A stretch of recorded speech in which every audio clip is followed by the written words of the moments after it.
বিরতির পর স্বাগত। রাজ্যসভা এবং লোকসভায় পাশ হয়ে গেছে ওয়াক অফ বিল, এবার তা আইনেও পরিণত হয়ে গেছে।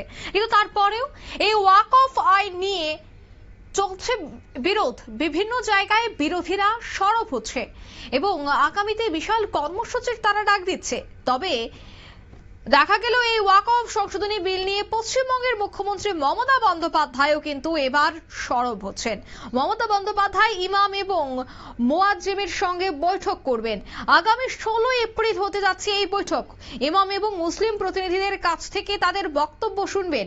তৃণমূলের পক্ষ থেকে জানানো হয়েছে যে রাস্তায় নেমেই নাকি আন্দোলনের পাশাপাশি সুপ্রিম কোর্টে লড়াইও করবে দল।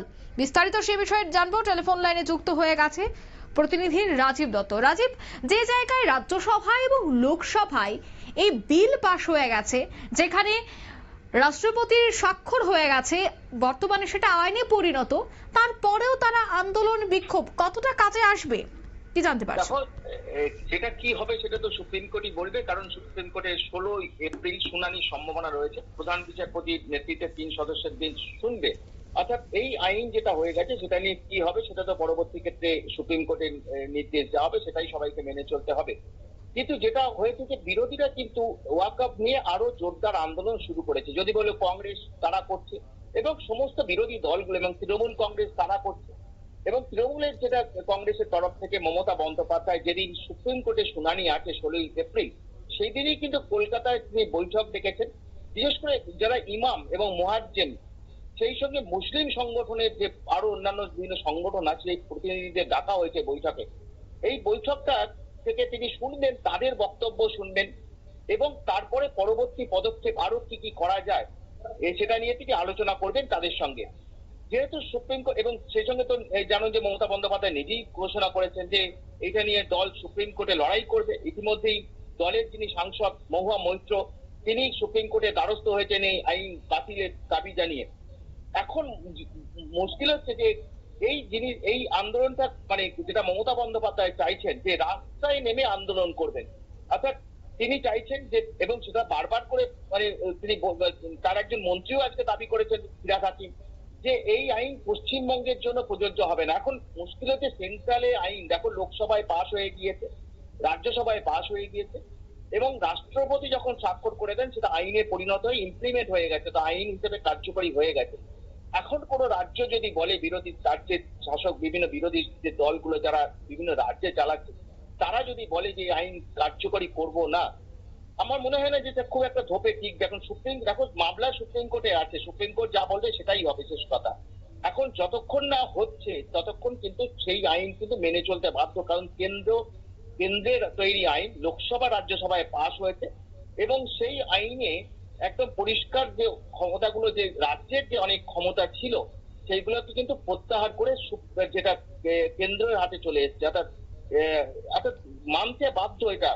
কিন্তু তার মধ্যে বলছেন যে মমতা বন্দ্যোপাধ্যায় বলছেন তিনি পথে নেমে আন্দোলন করবেন এবং সুপ্রিম কোর্টে লড়াইও করবেন।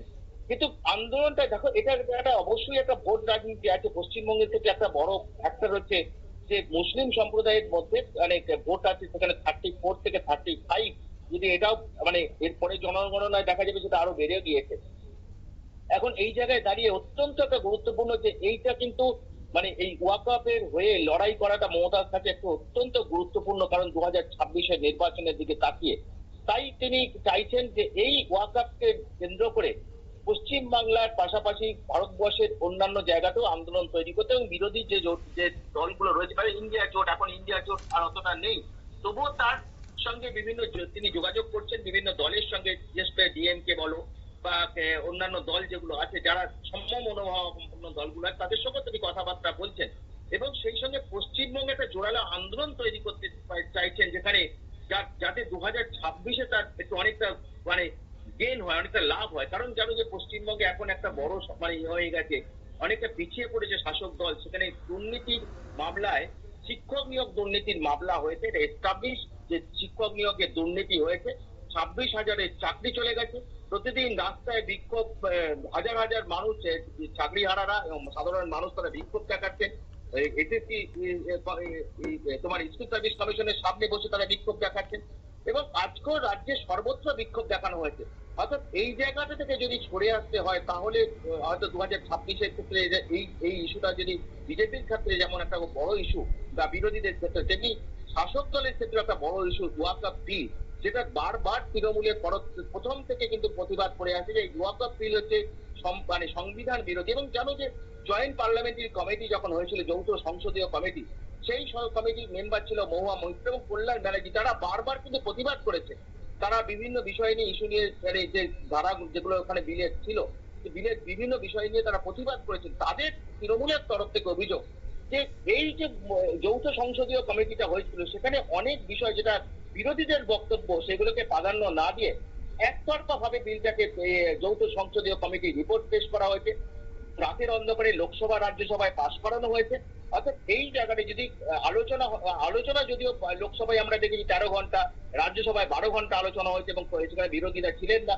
অর্থাৎ এই জায়গায় দাঁড়িয়ে তারা মনে করছেন তারা এটা সংবিধান বিরোধী, কোনো ধর্মীয় মানে কোনো ধর্মের বিরুদ্ধে এই ধরনের বিল আনা যায় না, এবং তাই তারা আন্দোলন যেমন করবেন, রাস্তায় নেমে আন্দোলন করবেন এবং তার সঙ্গে সুপ্রিম কোর্টে লড়বেন। অবশ্যই এটা কিন্তু একটা বড় ইস্যু করতে চাইছে তৃণমূল কংগ্রেস 2026-এর বিধানসভা নির্বাচনকে সামনে রেখে। অঙ্কিতা, ধন্যবাদ। অর্থাৎ সামনেই রয়েছে বিধানসভা নির্বাচন পশ্চিমবঙ্গে, আর তার আগে এই ওয়াক অফ সংশোধনী বিলকে হাতিয়ার করতে চাইছে তৃণমূল, এমনটাই কিন্তু মনে করা হচ্ছে রাজনৈতিক বিশ্লেষকদের চর্চায়। এই বিষয়গুলি অবশ্যই উঠে আসছে। নিয়ে নিচ্ছে ছোট্ট একটি বিজ্ঞাপন বিরতি, সঙ্গে থাকুন।